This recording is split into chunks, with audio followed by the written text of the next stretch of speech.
You've been lied to about Friday the 13th. What's up, y'all? Welcome to Spirit School. What else is new? If you're seeing this on Friday the 13th today, or if you're seeing this at a later date, does not matter. It still serves the same truth, which is Friday the 13th is not an unlucky day. It's not a superstitious day. It is not a day where people are worshiping evil, dark forces, Satanism, none of that. Friday the 13th got a bad rap because of the church hundreds and hundreds of years ago. 13 is actually a very divine number.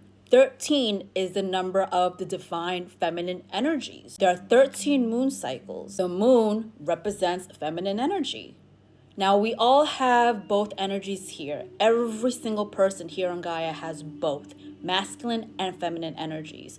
Our feminine energies are connected to our intuition, spirituality, emotions, creativity, collaboration, nurturing. And Friday, in ancient times, used to be the day where people would gather and celebrate one another, rebirth, beauty of nature, of life, fertility, motherhood, the birth of creation. And Friday was actually named after Norse goddesses, one whose name is Freya. I can't remember the other goddess's name. And also, shouts out to, I believe her name is Flame by Dove, something like that, on Threads. She reposted my threads and mentioned this. I had no idea that tides can only be created in the ocean at a 13-degree axis.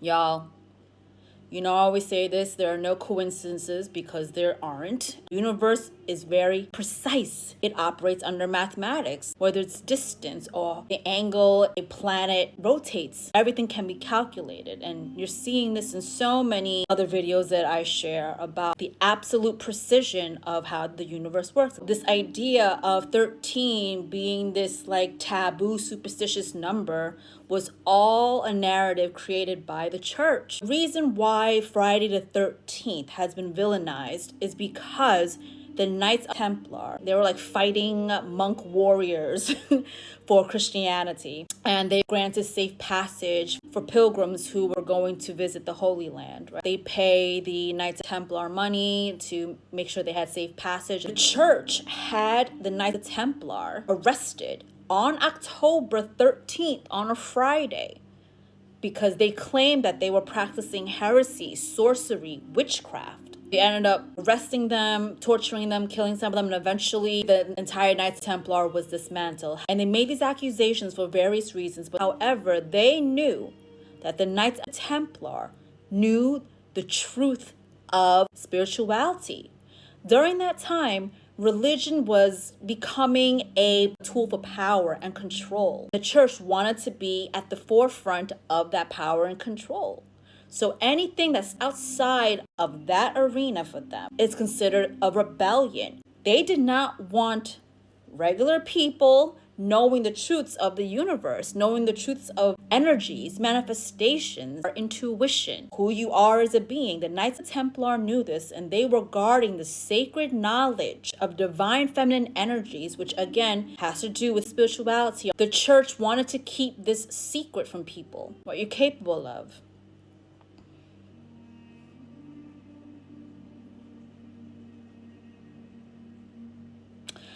I'm getting that, like, some of the people that they were giving safe passage to the Holy Land, they shared some of this knowledge with the people. Word got around and it got back to the church that they knew this information. And that's when the church was like, oh, no. If everybody knows this, they know that they can always connect to spirit and source in a different way. We won't have any control over them. They were like, they cannot know that they connect with God and the divine simply by just sitting still, or that they can align their energy or explore their psychic spiritual gifts. They don't have to follow a rule book when it comes to religion to not be connected to God's source. So they tried to end this before it became something big, which they succeeded in. Anyone that was practicing something as simple as meditating was considered doing witchcraft, practicing devil worship to them. They would find them, torture them, put them in jail, unalive them. This went on into the witch trials that lasted for a couple hundred years. It was a witch hunt. This was to dominate others and keep everyone contained. just like sheep, like herding sheep, just like that. I'm just seeing that sheep being herded in my mind's eye. This was happening over there, but we know it here as the Salem witch trials out in Massachusetts. They were doing the same thing. I had a past life there. I was hung because I was doing the work that I'm doing now. And I was also making medicines out of herbs to help cure people of their ailments. They were considering that sorcery. This is why a lot of people that were persecuted during those times are now, this is one of the lifetimes that I've had, but are here now. This and also Atlantis. The Atlantis video is coming soon. As time went on and tradition went on, this date was considered a unlucky, superstitious date because of those events, which was another attempt of them trying to block your spiritual connection, which is the reason why I say just because something is tradition doesn't necessarily mean it's right and should be continued down generations. We need to reevaluate what these traditions are before we continue them. And as history shows, and even present date, why that is. So y'all, the next time you see a Friday the 13th, do not view it as an unlucky day. You walk on a crack, you break your mama's back, none of that. It is a very powerful divine day celebrating creation. Now here's the cherry on top. There are 3 Friday the 13th this year. 2026 is a 1 year rebirth.